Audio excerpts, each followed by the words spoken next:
Okay, I have pressed the share button. Hopefully the share button has done its sharing. So hello, yes, I am from Canterbury Christ Church University, specifically a learning and research librarian supporting the two campuses that are not in Canterbury, despite that being where I live. So we have two campuses elsewhere in the county of Kent, and I support the students there. For context, because this will possibly affect how you understand what I'm saying.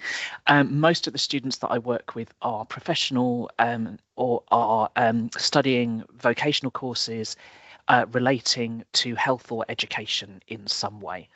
The vast majority are commuting, the vast majority are mature students, and many of them have families and so on. So I'm working with quite a different cohort of students to the ones that many others may be working with.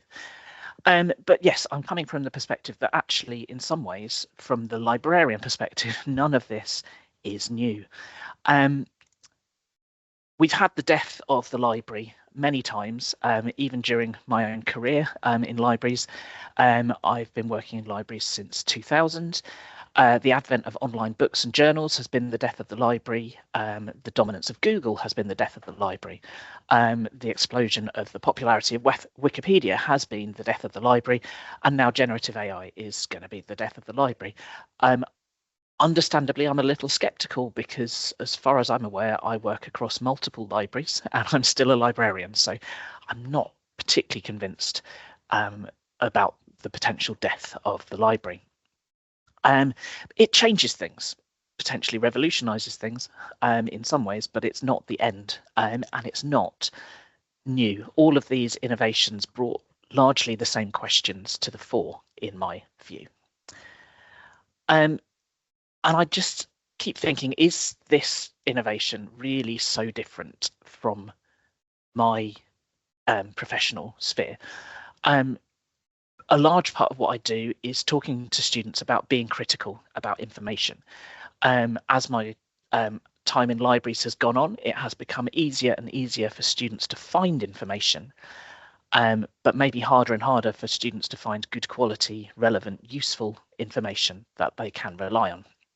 But we have always needed to be critical. Not everything printed is true. Certainly back in the day, oh, it's in a book or it's in the Times, it must be true. Really? No. And not everything found online is true. I found it via Google, it must be okay, is something that I haven't heard that recently, but used to hear all the time. No, not everything found online is true. And similarly, not everything generated by AI is going to be true. It's the same problem that we've always had. It's just in a new place from a new angle. What I'm going to focus on talking about in this 7 minutes that's remaining is my approach to source evaluation, which I've been using since about 2016. It's about because I'm not entirely sure when I started doing it. 2016 is when I created a video that uses it, so that helps me date it. But I use BREAD as an approach to evaluating sources. There are loads of others out there, but this was developed largely for health and social care students in mind. So BREAD is 5 things to think about. It is 100% not a checklist. It is 5 things for people to think about in terms of information, which is bias, relevance, evidence, author, and date. And all of that still applies to generative AI and the material that is developed that generative AI produces thanks to the prompts that we feed it. So the first thing is bias. When I first started doing this, it would be questions like, who stands to benefit from this information? Why was this information produced or published? What biases does the producer hold? Because this is important for people to think about in the context of healthcare. Maybe a particular drug is being promoted for a financial reason. Maybe a particular approach is being promoted for a political reason. And I will use examples like a report on the benefits of eating chocolate. Do you view it differently if it was produced by the Greengrocers Association, by Cadbury, or by the Department of Health and Social Care? That would make you think differently about something with the same title. standard stuff for us. Now, with generative AI, bias is still a thing to think about, but it's from a different angle. What biases may exist in the materials that this AI was trained on?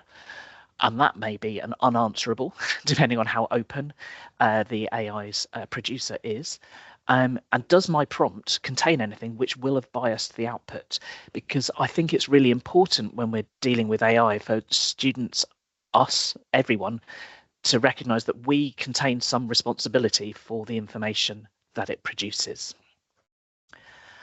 So it's important to reflect on the prompt and what that may have brought to the table, good or bad. In terms of relevance, I'd be suggesting students think about whether things are relevant to their needs and purposes, to specific contexts, and whether it's academic information, that age-old thing that we deal with. Who is it written for? In terms of AI, then it's how relevant and useful has my prompt caused this response to be? Which, if you were doing a literature search, it would be how relevant and useful has my search actually caused my results to be? It's the same thing, different context. Is my response sufficiently relevant to my needs and contexts? Why and why not? Evidence, I'd be asking students, what evidence does the source provide? And I don't just mean references. Evidence comes in many forms and flavours. If there are statistics, do they actually prove anything, or are they utter nonsense, as they quite often are? And if we're talking generative AI, does this tool provide details of where it drew information from? Some of them are really good at doing that. Some of them are terrible. And even if you ask it, it can't tell you, which I find really annoying as a librarian. And then can you triangulate any points that you're not sure about? Can you find other non-generative sources to back it up if you need to? Apologies for the speed of this, but I am obviously trying to get through. So in terms of the author, I would have been asking what expertise or experience does the author or team have? Can I find out any more about them? Don't just rely on what they say about themselves. And the Wikipedia question, basically, of what do we do about anonymous sources of information? And in terms of AI, this is the one that becomes weird, because I mean, I have that question of what on earth does authorship actually mean in the context of generative AI? Does it mean anything? But there are underlying questions like, did anyone consent to their work being used to train this AI? Would the authors of the source material recognize and agree with the AI's output? So if the AI has summarized a PDF of a journal article or something, would the authors of that article recognize what the AI has said as being representative of their source? And then finally, the date. So in terms of health and social care, particularly, it's really important to know whether the subject has moved on, new treatments have been developed or whatever, whether laws have changed, really important in education. Or if you're looking from other perspectives, was this a contemporary account offering a direct perspective? And in terms of AI, we have the question of, particularly if you're using a free version of a well-known tool, does the Gen AI tool that you're using have access to current information or not? Depending on your question, that could be vitally important. And if it does the response it's given actually draw on those recent sources? Because potentially not. So that's a whiz through of what I would have been asking students in the past and the sorts of questions that are now coming in. My kind of bread approach has been rolled into CCCU's generative AI guidance there, along with a whole load of other advice from people all across the institution. And it will be chapter 4 of a book that I've got coming out next year, which I'm very excited about. But essentially what I wanted to say was the questions that we're asking of students of being critical about generative AI from a library perspective are the same questions we've been asking them all along. It's just looking at it from a different angle. So thank you very much for listening. I've sent the slides in, so they will go out. So hopefully we have sufficient time for questions and I've timed that correctly. You are bang on time, David. Thank you so much. Um, if you do have a question for David, if you'd like to raise your hand, we can allow you to unmute yourself, and you can ask David your question.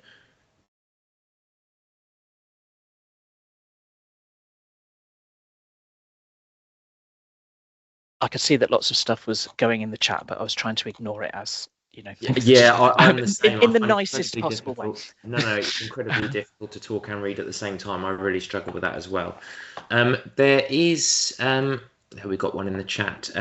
So we've got a question here. So, what AI tools do you find the most reliable in your everyday job? That's a great question.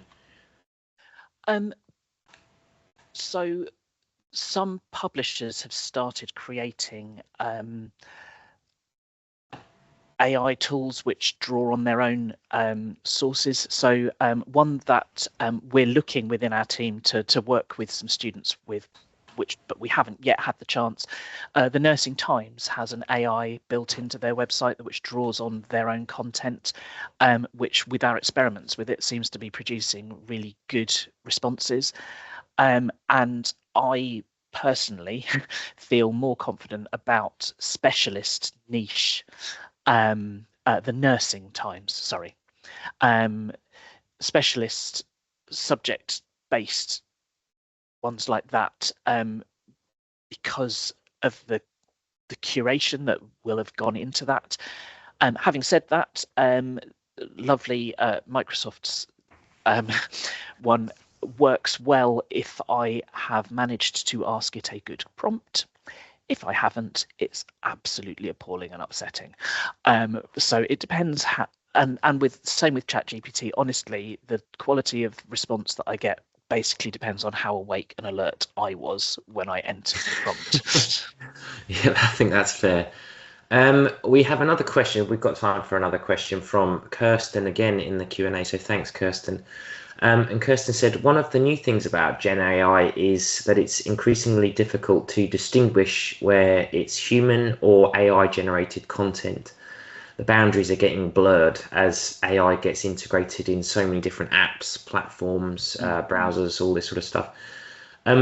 So this kind of human AI authorship kind of side of things, does this add anything to your approach as to how you speak to students? I think particularly with health and social care, which is the majority of the students that I work with, there's something important in their professional codes of conduct about being able to verify where their information has come from.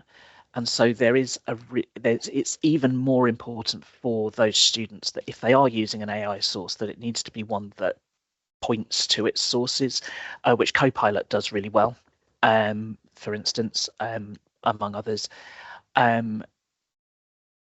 Because they have to have that accountability, particularly once they graduate, and if they're using, it terrifies me slightly, but that's maybe my generational perspective, but if they're using it to inform the care that they're giving, they need to be able to say, this came from these humans.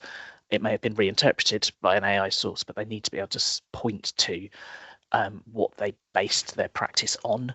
And a transient response is not enough for that level of professional accountability that they have to work to.